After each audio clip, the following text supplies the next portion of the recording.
የተከበራችሁ ተመልካቾቻችን በያላችሁበት ተለመደው ሰላምታችን ይድረሳችሁ እያለን ለሰዓቱ ያጠናቀርንላችሁ ዜናዎቻችን ይዘን መጥተናል። እስከ ዜናዎቻችን ማብቂያ ድረስ አብራችሁ እንድትቆዩ በአክብሮት እየጋበዝን ወደ ዜናዎቻችን የምንሸጋገር ነው የሚሆነው። በቅድሚያ ማርዕስተ ዜናዎቹን በማስቀደም እንጀምራለን። ኦነግ ዘመቻ ሺህ ግንባር መጀመሩን አወጀ። ተጠናክሮ በቀጠለው ዘመቻ አንድነት በሸዋ ምድር ጀግኖች አባቶቻቸውን ታሪክ ደግሞ በክብር ተሰዉ። የአማራ ፋኖ በወሎ ቤተ አምሐራ ንጉስ ሚካኤል ኮር አማራ ሳይንት መቅደላ ክፍለ ጦር አትሮንስ ብርጌድ የክፍለ ጦሩ ቃኞች የጌቶቹን ስልጣን ጠባቂው ጦር ላይ ጉዳት በማድረስ ታላቅ ድል ተጎናጸፉ። ዘመቻ አንድነት አማራ ፋኖ በጎጃም ግንባር የቢትወደድ መንገሻ ጀንበሬ ብርጌድ አንደኛ ሻለቃ ዛሬ ዳንግላ ወረዳ ጉምድሪ ቀበሌ ላይ ጠላትን በደፈጣ ሲያደባዩት ቆይተዋል። አምነስቲ ኢንተርናሽናል የኢትዮጵያ ኮሪደር ልማት ፕሮጀክት በአስቸኳይ እንዲቆም ጠየቀ። መንግስት የነ አቶ ልደቱን ንብረት ማገዱ ተሰምቷል። እነዚህና ሌሎችን በዝርዝር የምንመለከት ይሆናል። እስከ ዜናዎቻችን ማብቂያ ድረስ አብራችሁን ቆዩ።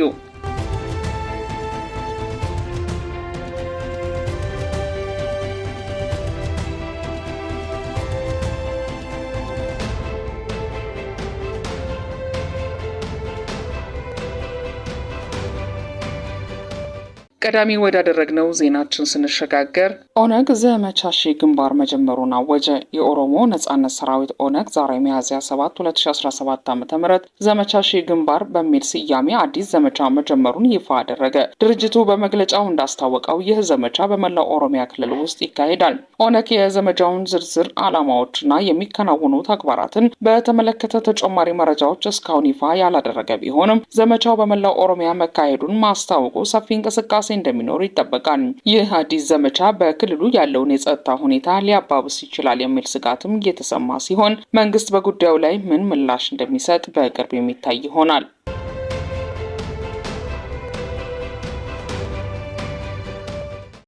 ተጠናክሮ በቀጠለው ዘመቻ አንድነት በሸዋ ምድር ጀግኖቹ የአባቶቹን ታሪክ ደግሞ በክብር ተሰዉ። የአማራ ፋኖ በሸዋ ከሰም ክፍለ ጦር በብልሃትና በጥበብ የሚመራው በፋኖ 50 አለቃ ፍቃዱ ጥላሁን ዋና ጦር አዛዥነት እና በዋና አስተዳደር ፋኖ በላይ የሆነ አድማሱ የሚመራው የነበልባል ብርጌድ በዘመቻ አንድነቱ ከፍተኛ ድል እየተጎናጸፈ ታሪክ እየሰራ የቀጠለ ሲሆን በትላንትናው በቀን 6/8 2017 ዓ.ም ጀንበር እያዘቀዘቀች ባለችበት አመሻሹን 11 ሰዓት አካባቢ ያገዛዙ ዘራፊና ወንበዴ ሰራዊት ካረርቲና ከቦሎ ጎርጊስ በበርካታ ፒካፕና ዙ 23 ጨምሮ የሞጆ ጥቁር አስፋልት መስመርን ተከትሎ ወደ ሳማ ቀበሌ የኢጀሪ አመራሮችና ተጨማሪ ኃይል አጅቦ ለመቀበል ሲንቀሳቀስ በፋኖ ሸጋው የሚመራው ሻለቃ አንድ ፋኖች ሳማ ቀበሌ ወልዳ ረጋይ ሰንበት መሳለሚያ ወርካ አካባቢ ባደረጉት የደፈጣ ጥቃት ክንዳቸው ለጠላት ፍቱህ መድኃኒት የሆነው ቶርቦቹ ፋኖችን ያገዛዙን ጦር በጥቁር አስፋልቱ ሙትና ቁስለኛ አድርገውታል። በዚህ ደፈጣ ተኩስ ግዳጅ ተገዶ አራዊት ሰራዊቱ ጭኖ ወደ ስፍራው ያቀናው የአገዛዙ ሹፌር በአብይ ወንበዴ ኃይል ተመቶ በሞቱ ተረጋግጧል።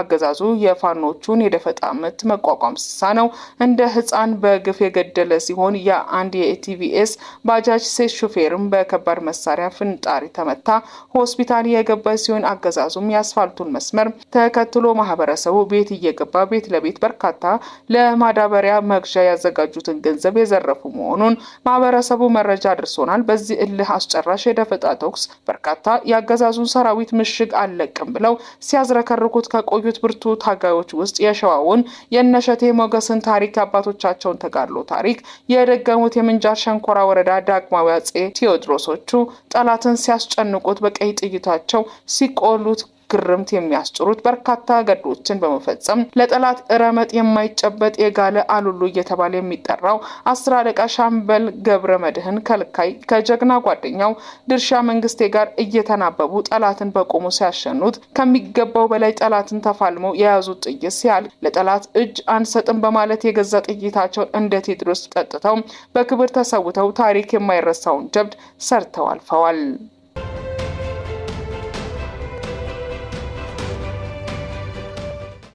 ዘመቻ አንድነት ቤተ አማራ ግንባር የአማራ ፋኖ በወሎ ቤተ አማራ ንጉሰ ሚካኤል ኮር አማራ ሳይንት መቅደላ ክፍለ ጦር አትሮን ብርጌድ እና የክፍለ ጦሩ ቃኞች ጌቶቹን ስልጣን ጠባቂው ጦር ላይ ጉዳት በማድረስ ታላቅ ድል ተጎናጽፏል። ሚያዝያ 6 2017 ዓ.ም ቀኛዝማች ይታገሱ አራጋው ሻለቃ፣ መብረቅ ሻለቃ እና የክፍለ ጦሩ ቃኞች በጥምረት ጉዲት ተራራ ወጀድ መገንጠያ ዲማ ጊዮርጊስ መሃል ሳይንት ወረዳ ዴንሳ ከተማ ጎጃም በር በሚባለው የከተማው ክፍል ላይ ከፍተኛ ሰብአዊ ኪሳራ አድርሰውበታል።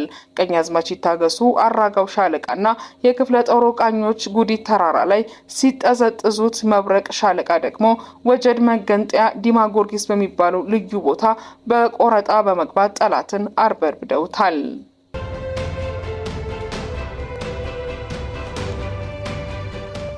ዘመቻ አንድነት አማራ ፋኖ በጎጃም ግንባር የቢትወደድ መንገሻ ጀንበሬ ብርጌድ አንደኛ ሻለቃ ዛሬ ዳንግላ ወረዳ ጉምድሪ ቀበሌ ላይ ጠላትን በደፈጣ ሲያደባዩት ቆይተዋል። የአማራ ፋኖ በጎጃም የሶስተኛ ጎጃም አገው ምድር ክፍለ ጦር ቢትወደድ መንገሻ ጀንበሬ ብርጌድ በ78ኛው ወር 2017 ዓ.ም የዳንግላ ወደ ኮሶበር በሚወስደው መንገድ ላይ ጉምድሪ ቀበሌ ላይ በፓትሮል ላይ በነበረ የጠላት ኃይል ላይ በተሰነዘረ ጥቃት 10 የሚደርሱ ያገዛዙ ወንበር አስጠባቂ ሰራዊት አባላት ወደ ሰማይ ሲሸኙ የፓትሮሉ ሾፌር የነበረች አንዲት ሴት ወታደርን ጨምሮ ለጊዜ ቁጥራቸው ያልታወቁ ደግሞ ቆስለዋል። ኦፕሬሽኑ ኮማንዶ መቶ አለቃ ያረጋል ጫኔ የብርጌዱ ዘመቻ ክፍል ኃላፊና ፋኖ አለልኝ ንብረት የአንደኛ ሻለቃ ዘመቻ ኃላፊ በሚገርም መናበብና ቅንጅት መርተውታል።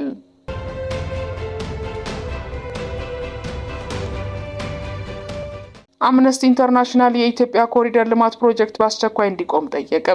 አምነስቲ ኢንተርናሽናል በአዲስ አበባና ሌሎች አካባቢዎች ያለ ተገቢ ምክክር፣ ካሳ ወይንም ህጋዊ ጥበቃዎች በግዳጅ ከቤት ማፈናቀል እየተፈጸመ መሆኑን በመጥቀስ የኢትዮጵያ ፌዴራል መንግስት የኮሪደር ልማት ፕሮጀክት በአስቸኳይ እንዲያቆም ጠየቀ።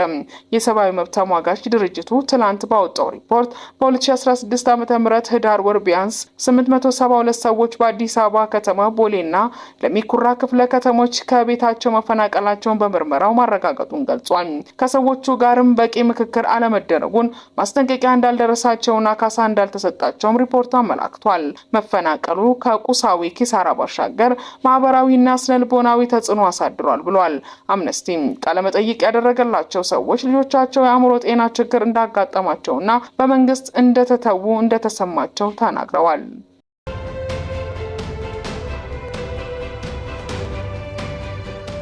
መንግስት የአቶ ልደቱን ንብረት ማገዱ ተሰምቷል። የአቶ ልደቱ አያሌውን ጨምሮ የሀብታሙ አያሌውና የዘመድኩን በቀለ ዳዲንን ቤት ማገዱን መንግስት አስታወቀ። መንግስት በአቶ ሀብታሙ አያሌውና ዘመድኩን በቀለ ስም በአዲስ አበባ ከተማ በስማቸው የተመዘገበ ቤት ማግኘቱን አስታውቆ ከዛሬ ሚያዝያ 7 2016 ጀምሮ እንዳይሸጥ እንዳይለወጥ እግድ ጥያለሁ ብሏል። መንግስት በተጨማሪ በላሊበላ ከተማ የሚገኘውን የፖለቲከኛ አቶ ልደቱ አያሌው ቤት አግጃለሁ ብሏል። ይህ ሊሆን እንደሚችል አቶ ልደቱ ከወራት በፊት በሚዲያ ሲናገሩ ነበር።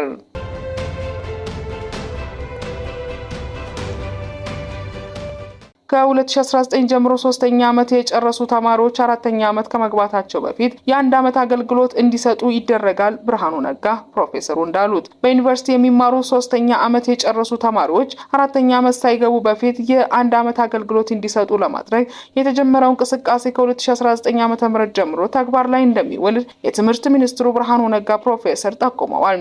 ፕሮፌሰር ብርሃኑ ነጋ በሚቀጥለው ዓመት ላይ ይደርስልን ይችላል፣ ግን ህጋዊ ስርዓት በሙሉ ጨርሰን በ2019 ዩኒቨርሲቲ ውስጥ የሚማሩ 3ኛ ዓመት የጨረሱ ተማሪዎች ከ2019 ጀምሮ 4ኛ ዓመት ከመግባታቸው በፊት የ1 ዓመት አገልግሎት እንዲሰጡ ይደረጋል ብለዋል። ከዚህ በፊት የነበረ ነው፣ አዲስ አይደለም። በጃንሆይ ጊዜ በአፄ ኃይለ ሥላሴ ጊዜ ማለታቸው ነው የነበረ ነው ሲሉም ገልጸዋል።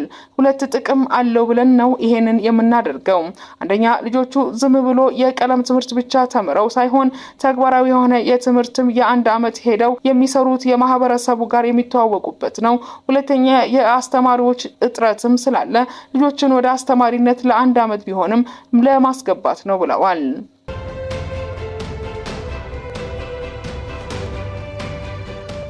ህወሓት ወደ ጦርነት ለመግባት የሚያስችለውን ስራ ነው እየሰራ ያለው። የፓርቲው ከፍተኛ አመራር አቶ ጣዕመ አረዶም እንዳሉት አቶ ጣዕመ አረዶም ከአንድ አፍታ ሚዲያ ጋር ሰሞኑን በነበረው ቆይታ ነው ይህንን ያለው።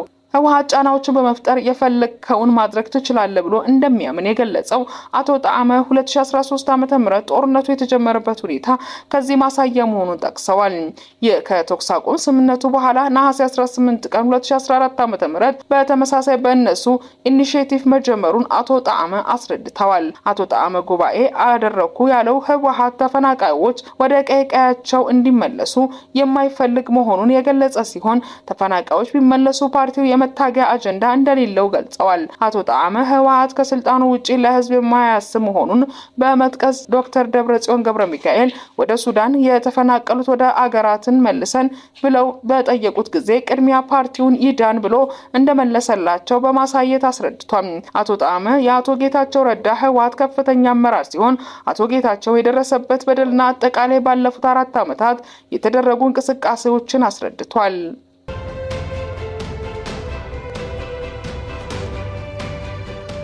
የሙስሊም ሴቶች የትምህርት ቤት አለባበስ ጉዳይ ግልጽ የሆነ መፍትሄ እንዲሰጠው በፓርላማ አባላት ተጠየቀ። የትምህርት ሚኒስቴር በበኩሉ በትምህርት ቤት ኒቃብ ለብሶ መገኘት ፖሊሲው አይፈቅድም ብሏል። የሙስሊም ሴት ተማሪዎች አለባበስ ጉዳይ መፍትሄ እስካላገኘ ድረስ እኛ መጠየቅ አይሰለቸንም፣ እናንተ ጥያቄያችሁ አይሰለቻችሁም ወይ ሲሉ የምክር ቤት አባሉ የትምህርት ሚኒስቴሩን ጠየቁ።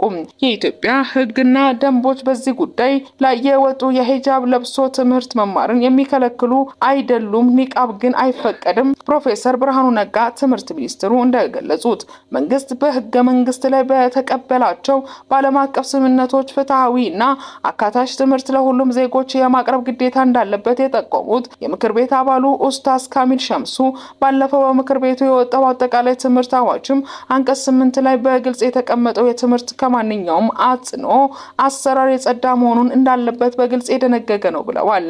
ይህንን ሲተነትን ደግሞ ብሔርን፣ በሃይማኖት፣ ጾታን፣ እድሜን፣ አካል ጉዳተኞችን ወዘተ መሰረት ያደረገ ምንም አይነት ልዩነት መኖር የሌለበት ይላል ብለዋል። በአሁኑ ሰዓት ግን በተለያዩ ቦታዎች የትምህርት ዘርፉም ሆነ የአገሪቱ ብዙ አጀንዳ እያሉት ለምንድነው ያለባበስ ጉዳይ አጀንዳ ሆኖ ሙስሊም ሴት ተማሪዎችን ፈተና በወጣ ቁጥር አጀንዳ የሚሆነው? ለምሳሌ በትግራይ ክልል 12ኛ ክፍል እስኪደርሱ ድረስ 12 ዓመታት ሙሉ ዝም ተብሎ የ12ኛ ክፍል ፎርም ለመሙላት ሲሄዱ ፎርም አትሞሉም፣ ሂጃባችሁን ለብሳችሁ ነው የተባሉት። ይሄ ነገር እስከ መቼ ነው የሚቀጥለው ሲሉም ጠይቀዋል።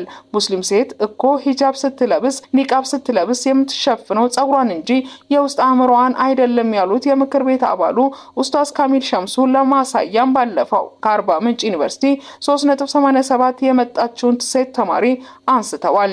አስተማሪዎችም ተማሪዎችም ሃይማኖትን አላቸው፣ ስርዓቱ ነው ሴኩላር፣ የሙስሊም የኦርቶዶክስ ወይንን የክርስትና እምነት በስርዓቱ ትምህርት ውስጥ አይካተትም ማለት እና ተማሪዎች ሃይማኖታቸውን ተው ማለት ሁለቱ ለየቅል ናቸው ብለዋል። ባለባበስ ላይ የሚነሱ ጉዳዮች ግልጽ መፍትሄ ማግኘት አለባቸው ያሉት ምክር ቤት አባላቱ እኛ ጭቆና እስካልቆመ ድረስ ጥያቄ መጠየቅ እንቀጥላለን ብለዋል። እናንተ ግን ጥያቄው ራሱ አይሰለቻችሁም ወይ? ለአንዴና ለመጨረሻ ጊዜ ለምን ይሄ ነገር ግልጽ የሆነ አቅጣጫ ተሰጥቶ ዜጎችን ባላገለገለ እንኳን ሴት ተማሪዎችን ኒቃባቸውን ሂጃባቸውንና ለብሰው ሲገቡ የደህንነት ጉዳይ ይነሳል። ሴት ፈታሾችም ወይንም ጠባቂዎችም አስፈላጊ ቦታ ላይ ያንን ማድረግ ይችላል። ለምንድነው ሰፋ አድርገን ማየት ያልቻልነው ሲሉ ጠይቀዋል። ለጥያቄው ምላሽ የሰጡት የትምህርት ሚኒስትሩ ፕሮፌሰር ብርሃኑ ነጋ በበኩላቸው የኢትዮጵያ ሕግና ደንቦች በዚህ ጉዳይ ሂጃብ ለብሶ ትምህርት መማርን የሚከለክሉ አይደሉም፣ ኒቃብ ግን አይፈቅድም ብለዋል። ማንም ሂጃብ ለለበሰ ተብሎ ከትምህርት ቤት መከልከል የለበትም ያሉት የትምህርት ሚኒስትሩ ኒቃብ ግን ከዚህ ይለያል ብለዋል። ህጻናቶች ልጆች ባሉበት ትምህርት ቤት አንድ ሰው ፊቱን ሸፍኖ በሚገባ ጊዜ የደህንነት ስጋት አለ ሲሉ ፕሮፌሰር ብርሃኑ ነጋ ተናግረዋል። የተከበራችሁና የተወደዳችሁ ተመልካቾቻችን ለሰዓቱ ያጠናቀርንላችሁ ዜናዎቻችን በዚሁ አብቅተናል። በሌላ ሰዓት በሌላ ርዕሰ ጉዳይ ደግመን እስከምንገናኝ እንደተለመደው ቻናላችንን ላይክ፣ ሼር፣ ሰብስክራይብ እያደረጋችሁ ቤተሰብ የሆናችሁ እንድታብቁን በአክብሮት ጋበዝን። በድጋሚ እስከምንገናኝ ድረስ ጤና ይስጥልን።